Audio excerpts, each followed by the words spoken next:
Hello, welcome back to our channel. ഇന്ന് നമ്മൾ പ്രധാനമായിട്ടും ചർച്ച ചെയ്യാൻ പോകുന്നത് സെക്രട്ടേറിയറ്റ് അസിസ്റ്റന്റ് എക്സാമിനേഷൻ്റെ സിലബസ് നമ്മൾ മുന്നേ ക്ലാസ്സുകളിൽ പറഞ്ഞിട്ടുണ്ടായിരുന്നു. അപ്പോൾ അതിൻ്റെ ലിങ്ക് നിങ്ങൾക്ക് ആർക്കെങ്കിലും സിലബസുകൾ ഏതൊക്കെയാണ്, അത് ഏത് പ്രകാരം പഠിക്കണം എന്നൊക്കെ അറിയാൻ വേണ്ടിയിട്ട് ഞാൻ സിലബസിൻ്റെ ലിങ്ക് ഡിസ്ക്രിപ്ഷനിൽ ആഡ് ചെയ്യാം.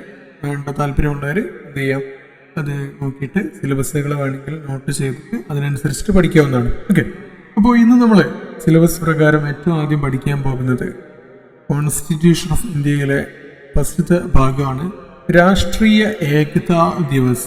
അതായത് ഒക്ടോബർ 31 നമ്മളുടെ ഗവൺമെൻറ് ഓഫ് ഇന്ത്യ ഡിസൈഡ് ചെയ്തിട്ടുള്ള ഒരു കാര്യമാണ് രാഷ്ട്രീയ ഏകതാ ദിവസ്, അതായത് നാഷണൽ യൂണിറ്റി ഡേ. അത് ഓരോ വർഷവും നമ്മൾ ഒക്ടോബർ 31 അത് ആചരിക്കുന്നത്. 2014 മുതൽക്കാണ് അത് നമ്മളുടെ ഇന്ത്യയിൽ അവർ രാഷ്ട്രീയ ഏകതാ ദിവസ് അല്ലെങ്കിൽ നാഷണൽ യൂണിറ്റി ഡേ പ്രാബല്യത്തിൽ വരുന്നത്. ആര് വഴിയാണ്? നമ്മളുടെ first home minister of India എടുത്ത, ഇന്ത്യയുടെ ആദ്യത്തെ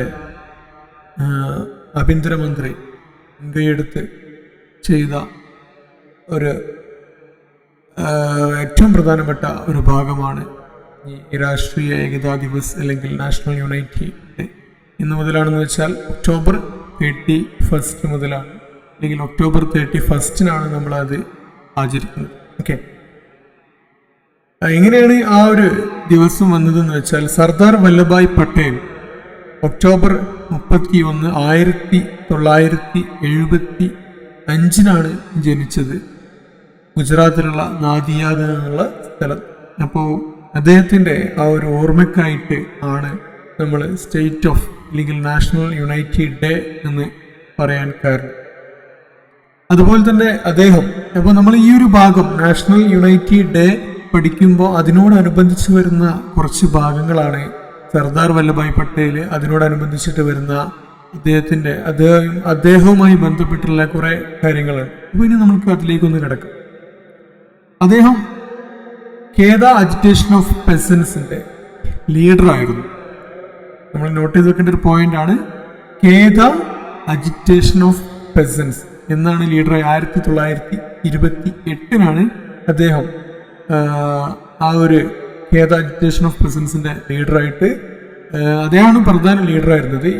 എന്തായിരുന്നു ഈ ഖേദ അജിറ്റേഷൻ ഓഫ് പെസൻസ് എന്ന് വെച്ചാൽ എക്സസീവ് ടാക്സ് കളക്ഷൻ, കൂടുതലായിട്ട് നികുതി പിരിവ് ചെയ്യുന്നതിന് എതിർത്തുകൊണ്ട് അന്നത്തെ ലീഡറായിരുന്ന നമ്മുടെ സർദാർ വല്ലഭായ് പട്ടേൽ, അതായത് ഖേദ അജിറ്റേഷൻ പെസൻസിന്റെ ലീഡർ, ഇതിനെ എതിർത്തുകൊണ്ട് ചെയ്തിരുന്ന ആ ഒരു പരിപാടി ആയിരുന്നു എന്തായിരുന്നു വെച്ചാൽ കൂടുതലായിട്ട് ടാക്സ് കളക്ട് ചെയ്യുന്ന എതിർത്തുകൊണ്ട് ഒരു റവല്യൂഷൻ മാതിരി, അതിൽ അജിറ്റേഷൻ പോലെ അതിനെ അവർക്ക് എതിർത്തിരുന്ന ഒരു വ്യക്തിയായിരുന്നു.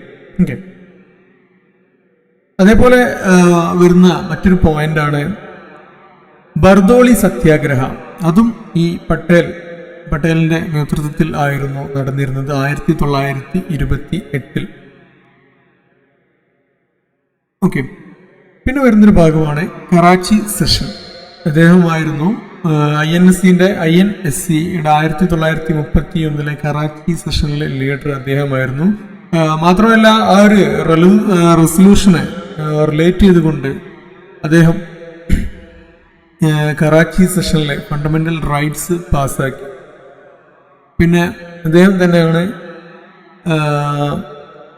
നമ്മളുടെ കോൺസ്റ്റിറ്റ്യൂഷൻ അസംബ്ലിയുടെ ഫണ്ടമെന്റൽ റൈറ്റ്സിന്റെ കമ്മിറ്റി ചെയർമാനും ഈ സർദാർ വല്ലഭായ് പട്ടേലാണ്. അപ്പം ഒട്ടനവധി പോയിന്റുകൾ രാഷ്ട്രീയ ഏകതാ ദിവസമായിട്ട് നമ്മൾക്ക് വളരെ ചുരുങ്ങിയ ഭാഗങ്ങൾ തന്നെ വരുന്നുണ്ട്.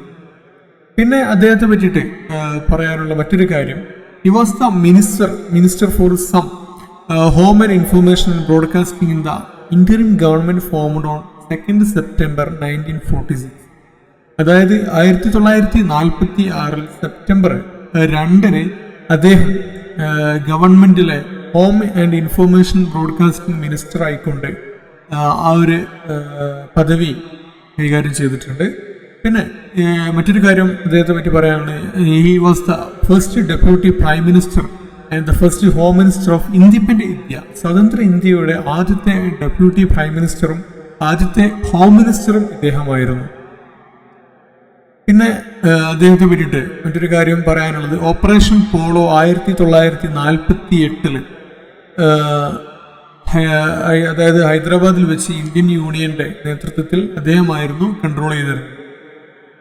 പിന്നെ അദ്ദേഹം സക്സസ്ഫുള്ളി റൂൾ ചെയ്തിട്ടുള്ള ഒരു കാര്യമാണ് princely state and achieved the unification of India. Okay. പിന്നെ ഏറ്റവും പ്രധാനമായിട്ട് അതിൽ വരുന്ന മറ്റൊരു പോയിന്റാണ്, നമ്മളെല്ലാവരും ചെറുപ്പം മുതലേ പഠിക്കുന്നൊരു ഭാഗമാണ് iron man of India, Indian Bismarck എന്നുള്ള പേരിലൊക്കെ അറിയപ്പെടുന്ന വ്യക്തിയാണ് സർദാർ വല്ലഭായ് പട്ടേൽ. അതുപോലെ അദ്ദേഹത്തിൻ്റെ ഒരു വാക്കുണ്ട്, I know only one culture that is agriculture, was commended by Sardar Patel. അദ്ദേഹം പറഞ്ഞിട്ടുള്ള ഒരു പ്രധാനപ്പെട്ട ഒരു പോയിന്റാണ്, നമ്മൾ പലരുടെയും മഹത് വചനങ്ങളെ നമ്മളെല്ലാവരും ഓർത്തു വെക്കാറുണ്ട്. ഇദ്ദേഹത്തിൻ്റെ ഒരു മഹത് വചനമാണ്, എനിക്കറിയാവുന്ന സംസ്കാരം അത് കൃഷിയാണെന്ന് പറഞ്ഞത്. I know only one culture that is agriculture. Okay, ആ ഒരു പോയിന്റ് നമ്മൾക്ക് ഒരു പക്ഷേ ഈ ഒരു എക്സാമിനൊക്കെ വളരെ മഹത്വമുള്ള ഒരു വാക്കാണ്. കാരണം ഇന്നത്തെ ഒരു പ്രത്യേക സാഹചര്യത്തിൽ നമുക്കൊക്കെ അറിയാം, ഈ കർഷക സമരമൊക്കെ വളരെയധികം നേരിട്ട് കൊണ്ടിരിക്കുന്ന രാജ്യം, അല്ലെങ്കിൽ അതിനെ ഫേസ് ചെയ്തൊരു കാലഘട്ടമായിരുന്നു 2021. അപ്പം നമ്മളൊരു കറണ്ട് അഫയേഴ്സിനെ ബേസ് ചെയ്തുകൊണ്ട് ഈ കർഷകര് സമരം ചെയ്ത് അതൊരു കാർഷിക സംസ്കാരത്തിനെ അവിടെ കാണിക്കുന്നുണ്ട്. കാരണം നമ്മൾക്കറിയാം എന്തിനു വേണ്ടിയിട്ടാണ് കർഷക സമരമൊക്കെ നമ്മുടെ നാട്ടിൽ നടന്നിട്ടുള്ളത്. അപ്പോൾ അതിനൊക്കെ റിലേറ്റ് ചെയ്തുകൊണ്ട് ഒരു പക്ഷേ ഈ ഒരു കമന്റ് പരീക്ഷയ്ക്ക് ചോദിക്കാം, I know only one culture that is agriculture. ഇത് ആരുടെ വാക്കുകളാണ്? Who is commented by this? ആരാണ്? That is Sardar Vallabhbhai Patel. ഈ പട്ടേലിന് സർദാർ എന്നുള്ള ഒരു ടൈറ്റിൽ കൊടുത്തത് ആരാണ്? നമ്മളുടെ ഗാന്ധിജിയാണ്. അതേപോലെ തന്നെ സർദാർ വല്ലഭായ് പട്ടേൽ മരിച്ചത് 1950 ഡിസംബർ 15-നാണ്. പിന്നെ അദ്ദേഹത്തിൻ്റെ അദ്ദേഹം തന്നെയാണ് ആദ്യത്തെ, ഞാൻ നേരത്തെ പറഞ്ഞ പോലെ, first deputy prime minister to die in harness. ജോലിയിൽ ഇരിക്കുന്ന സമയത്ത് തന്നെ മരിക്കേണ്ടി വന്ന ഒരു വ്യക്തി.